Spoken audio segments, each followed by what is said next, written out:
Hi, I'm Mandy Ingber, and I'm here today to bring you some delicious insight with my friend Melissa Costello, who has a new cookbook out. I'm very excited to do this interview. I will tell you a little bit about Melissa. Well, first of all, I'll tell you about me. I'm Mandy, and I'm the creator of Yogalosophy, and I am a celebrity yoga instructor, and mostly I'm a person that's really interested in helping others love their bodies into shape. And Melissa and I are on the same page in that way. So, Melissa is touted as one of the top 10 hottest chefs of 2011 by CNN's Man Cave Daily. I want to know more about that. She's an author, a celebrity chef, a professional speaker, a certified nutritionist, and founder of Karma Chow, an all around cool chick. Melissa Costello has always had a passion for nutrition and healthy eating. Um, Laden with multiple illnesses as a child, Melissa started to use food as medicine to help herself heal. Her cookbook, The Karma Chow Ultimate Cookbook, 125 plus recipes for a fit, happy, healthy you, contains simple and delicious recipes that make plant based eating easy and accessible for vegans and non vegans alike. And her recipes have been featured in Women's Health, Self Magazine, Veg News, and more. Melissa's second book, the one we're going to talk about today, is The Clean in 14 Detox, and it's slated to release in May, so it's already released. Yes. The revolutionary food-based program teaches you how to recharge your life through eating a clean, plant-based diet, as well as breaking lifelong habits that can sabotage your health and vitality. We all want to know more about that. Yeah. Her food-based cleanses are recommended by celebrities such as the Old Spice guy, Isaiah Mustafa, Tony Horton of P90X fame, come on, and me, Jennifer Aniston's yoga teacher, Mandy Ingber, the author of the New York Times bestseller Yogalosophy, which Melissa contributed to. Melissa travels throughout the U.S. speaking about nutrition and how to live the healthiest lifestyle possible without dieting. She teaches monthly cooking classes at Whole Foods nationwide and educates corporations on how to save money and health by adapting a preventative way of living. Well, I'm sold. Um, so, Melissa, we all have a journey. You know, we all have a journey that got us into this, and those out there also are on their journey. So, I think it would be great if you could tell us a little bit about how you got into health and nutrition in the first place. Absolutely. And also how you started Karma Chow, which I feel like I remember when you started that. Yeah, it was 2007, 2007 around. So, Okay. yeah, and we did our teacher training together when? In 2004, I think? We did. Yeah. Let's knock them one out at a time. But yes, we did. So was that a part of it for you? Yeah, actually, yes. When, for me, really, it was when I really got involved in yoga that my diet started to change. But Okay. before that, I had a lot of illnesses as a child. You know, I'd get strep throat 3 times a year. I had migraines. I had irritable bowel syndrome. So for Wow. me, yeah, so for me, it started, that was how my journey started. I really Right. wanted to figure out a way to eat healthier and heal my body with food. Right. Because, you know, as a kid, I didn't have really any other choice. It was like my parents took me to the doctor and loaded me up with antibiotics. We weren't really in that like holistic mindset. So I started to learn more about that when I found yoga in, 1997 or whatever year that was. And it just kind of, Steve Ross was my teacher at the time. And I loved that he was a raw foodist and super healthy. And he taught me a lot about raw food. And so that kind of started my journey. And when I started to change my diet, all those illnesses went away. And I just thought, wow, I want to like bring this out to the world and teach people how to do this. Right. It's interesting because, my family became macrobiotic, vegan and macrobiotic Right. when I was like 6 or 7. So my father, though, was led there by the same things, which was he kept having repeated back problems, and he basically just kept throwing his back out. And somebody told him that diet and yoga and cycling would help his back. And he used to be flat out on the floor for like a month. Right. And then we changed our diet, and my mother's skin cleared up, and my father was in the best shape of his life, and so that was sort of passed on to us. Right. So definitely those two, the yoga and the nutrition, seem to go hand in hand. Why do you think that is? I mean, do you think it's just like the body awareness, or? I think so. For me, I even stopped drinking after I started doing yoga because my body felt so like grounded and clean. And then what I found is when I was eating bad food or drinking alcohol, my body was responding negatively to it. Like it was more sensitive and more grounded. So when I was putting the bad stuff in, I was immediately reacting to it. Interesting. I actually, like for me, I need to not think about foods as good and bad because Right. I personally, because of my perfectionism, had a tendency towards like eating disorders as a result of thinking that my body was unclean. So I Right. think that that this book, Clean in 14, I actually love the title because who doesn't want to be clean? Right. Who doesn't want to be clean in 14? I want it. Tell us about the book a little bit. I'm interested in the food-based detox. What Yeah. that means. Well, yeah, so I really believe in cleansing with food versus starving yourself or just juicing. I think juicing's great to add into your diet as, supplemental. But Like once in a while, right? yeah, right, right. So this program is 14 days and it's plant-based and you're cutting out what I call crap, which is caffeine, refined sugar, alcohol, and processed food. So you're cutting those things out for 14 days. Wait, say that again. Caffeine, refined Sugar, alcohol, and processed alcohol, foods. and processed food. You know what? I feel with you just saying that, I feel better. Like just unloading that right now, I feel better.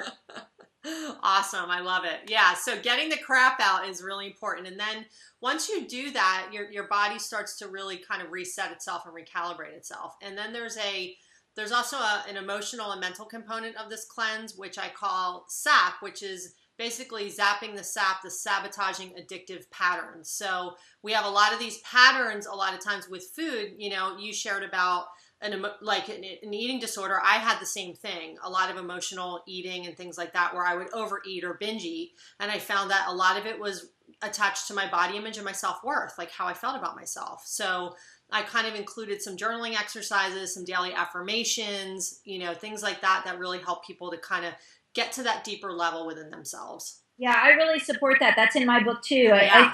I think that it's important to sort of approach it from a holistic, standpoint. And also, I agree. Like as my unfoldment into health has occurred, I always knew that it wasn't about like this is good and this is bad and eat this and don't eat that. And it wasn't about that. For me, it was ways to manage my very large emotions. I have a very large emotional life, and so I need a lot of support that's outside of just food and exercise because I can always use that stuff against myself too. If I want to. Absolutely. So I love the idea that you have that other type of support in the book. That's great. Yeah. And 14 days of eating cleanly really does make a huge difference. Absolutely. I think that's why many people who try something like this, they start to eat they want to eat in that way because they see they experience how good they feel when they're not drinking or eating processed foods, when they're not eating super sugary things. And it's like, oh, wow, I feel so. And actually, that balances out the emotions too. Absolutely. Absolutely. I mean, I get parents all the time that do this cleanse and tell me, my kids are actually telling me how much nicer I am. Or like a husband will say, my wife is so much nicer and not as moody. So yeah, I mean, when we take that stuff out, especially sugar, which kind of, gives us that roller coaster and affects our moods. You know what? I have to ask you one thing. Okay. What about the coffee? Because that's my personal downfall is coffee. I love it, and I know that I get really jacked up, and I feel that it's not good for me. I like the studies that tell me that it is. Of course, I'm always posting those on Facebook. But tell me what you think about that.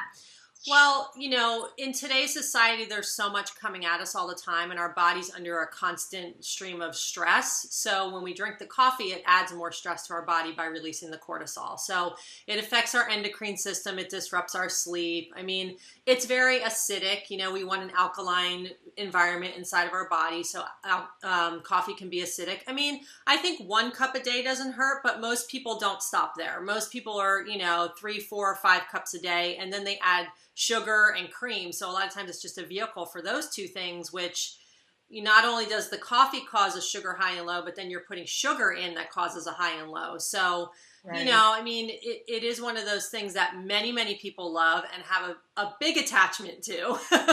I think that one for me is the hardest one. Like Yeah, I can go without alcohol, I can go without sugar. That's all no right. problem. But I love my coffee to jack me up.